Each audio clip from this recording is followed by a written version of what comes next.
आर्या सकाळपासूनच कोणत्या तरी विचारात हरवलेली होती. ती आज खूप खुश सुद्धा होती, कारण तिला आज माहेरी जाण्यास मिळणार होते. तसे तिने कालच आईला फोन करून बाबांना घरी पाठवण्यास देखील सांगितलेले होते.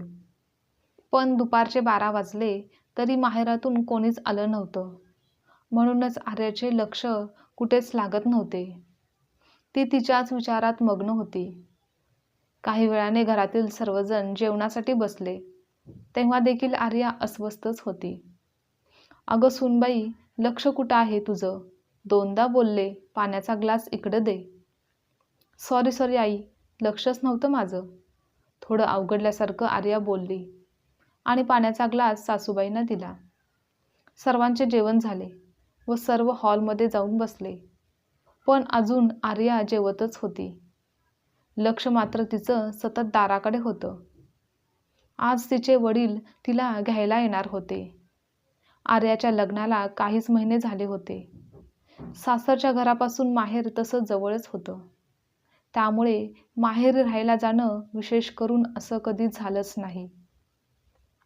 फक्त सणाला कधीतरी भेटायला जायचं आणि एखादा दिवस राहायचं आणि पुन्हा घरी यायचं, असंच नेहमी होत असे.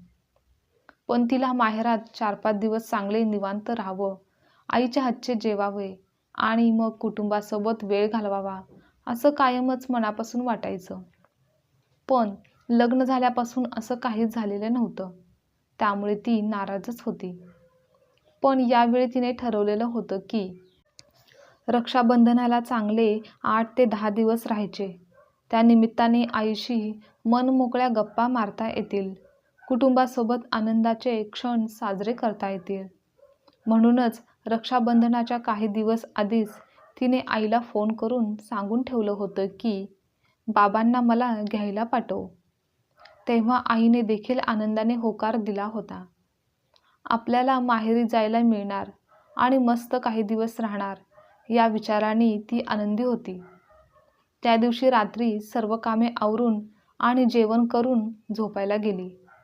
झोपण्यापूर्वी ती कपड्यांची बॅग पॅक करू लागली. तेवढ्यात तिचा नवरा मयूर बेडरूममध्ये आला. "काय करतेस? कपडे पॅक करून कुठे चाललीस?" "अहो, मला रक्षाबंधनासाठी माहेरी जायचं आहे. कधी एकदा उद्या बाबा घ्यायला येतील असं झालं आहे." "अगं पण एवढी मोठी बॅग, किती दिवस थांबणार आहेस?" "अहो, लग्न झाल्यापासून मला निवांत माहेरी राहायला मिळालेलंच नाही. म्हणूनच रक्षाबंधनाच्या निमित्ताने आता राहीन काही दिवस. पण मग मी कसं राहायचं तुझ्याशिवाय? तुम्ही पण चला ना माझ्यासोबत. मस्त छान काही दिवस आपण राहू." "नको गं, इतके दिवस मी काय करू तुझ्या माहेरी? त्यापेक्षा तूच जाऊन ये." आर्याने आपली बॅग पॅक करून ठेवली. दुसऱ्या दिवशी सकाळी लवकर उठली. उत्साहाने पटापट कामे करू लागली. नाश्ता, चहा, स्वयंपाक सगळं काही अगदी वेळेवर लवकर आवरून बसली होती. मयूर नंतर येईन असं सांगून ऑफिसला निघून गेला होता. आता आर्या आतुरतेने वाट पाहू लागली. बऱ्याच वेळा हॉलमध्ये जायची. गेटचा आवाज आला की दार उघडून बघायची. आत बाहेर अस्वस्थ होऊन फेरा मारायची. हे पाहून सासूबाई आर्याला विचारतात की "काय गो, अशी आत बाहेर काय करत आहेस? काही पार्सल वगैरे काही येणार आहे का?" "नाही आई." तिला अवघडल्यासारखं झालं, म्हणून ती रूममध्ये निघून गेली. काही वेळाने दुपारची वेळ झाली. जेवणासाठी सासूबाईंनी तिला आवाज दिला आणि आर्याने सर्वांना जेवायला दिलं. पण अजूनही तिचं लक्ष दाराकडेच होतं. सर्वांचे जेवण झाले आणि सर्व हॉलमध्ये एकत्र बसले. तेवढ्यात दरवाजाची बेल वाजली. आर्या पटकन उठली आणि दार उघडायला जाऊ लागली. तेव्हा दार उघडण्यासाठी बाबा गेले. ते पाहून आर्या पुन्हा आपल्या जागेवर बसली. दार उघडले तर समोर आर्याचे वडील होते. "तुम्ही या ना आतमध्ये." सासऱ्यांनी वडिलांचे छान स्वागत केले. तेव्हा सासूबाई आर्याकडे पाहत बोलतात, "म्हणूनच सकाळपासून दाराकडे लक्ष आहे वाटतं तुझं. पण तू सांगायचं नाही का की बाबा येणार आहेत म्हणून?" सासूबाई आर्याला म्हणाल्या. तेव्हा आर्या काहीच बोलली नाही. सासूबाईंनी आर्याच्या वडिलांसाठी जेवणासाठी त्यांना आग्रह केला, पण वडिलांनी जेवण केलं नाही, तर चहा चालेल असं सुचवलं. मग वडिलांसाठी आर्याने चहा ठेवला. चहापाणी झाल्यावर सासूबाई आर्याच्या वडिलांशी बोलू लागल्या. औपचारिक गप्पा झाल्या. कसं काय येणं केलं आज? सासूबाईंनी विचारलं. अहो, आर्याला घ्यायला आलो आहोत. तिने सांगितलं नाही का तुम्हाला? नाही, ती काहीच बोलली नाही. काय गं आर्या, सांगायचं नाही का? आणि तू आत्ता कशी जाऊ शकतेस? उद्या ताई पण येणार आहे रक्षाबंधनाला, आणि नणंद घरी येईल आणि तू माहेरी जाशील तर ते बरं दिसणार नाही. आणि तुम्ही दोघींनीही अजून तसा फारसा वेळ एकत्र घालवलेला नाही. नणंद भावजय मिळून छान एकत्र राहा. तशीही माझी लेक 4 दिवसच राहील. तिला येऊन जाऊ दे, नंतर मग तू जा चांगले 8-10 दिवस. मग निवांत माहेर पण करून घे. आमची काहीच हरकत नाही, पण आत्ता जाऊ नकोस. आर्याला 4-5 दिवसांनी पाठवते असं सासूबाईंनी लगेच आर्याच्या वडिलांना सांगून टाकलं. मग काय बोलणार ते तरी.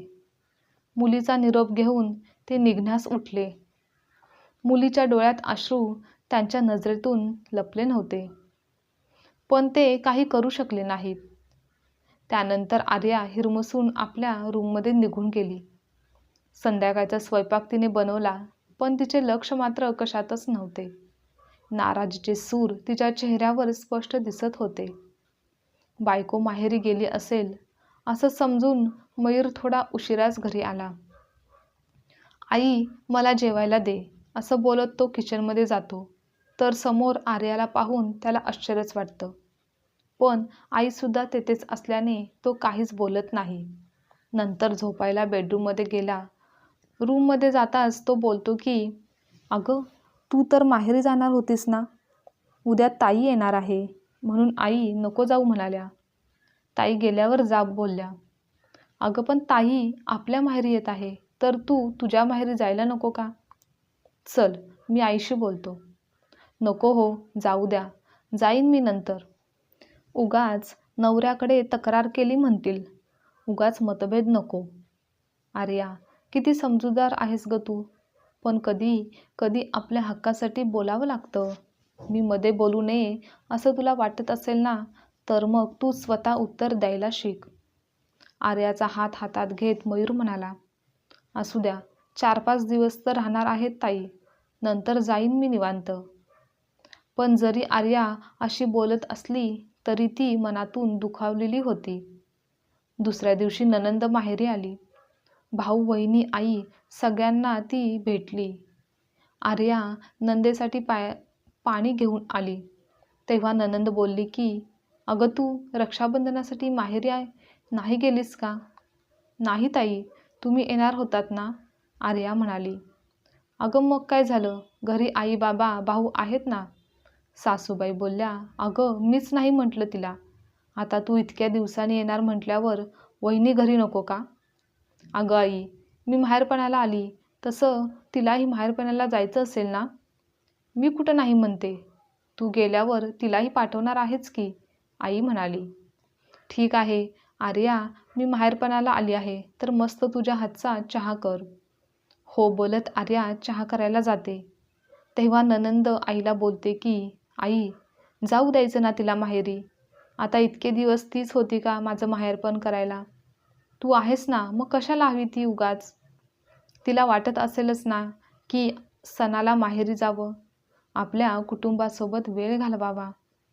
जसं मी हक्काने इथे निघून येते माहेरपणासाठी, तसं तिलाही हक्काने जाऊ द्यायचं ना. इतक्यात आर्या सर्वांसाठी चहा घेऊन आली. सगळे चहा घेत होते. तेवढ्यात मयूर पण आला. तोही चहा घेतो. नंतर स्वयंपाक, गप्पा, मस्ती, बोलणे होते.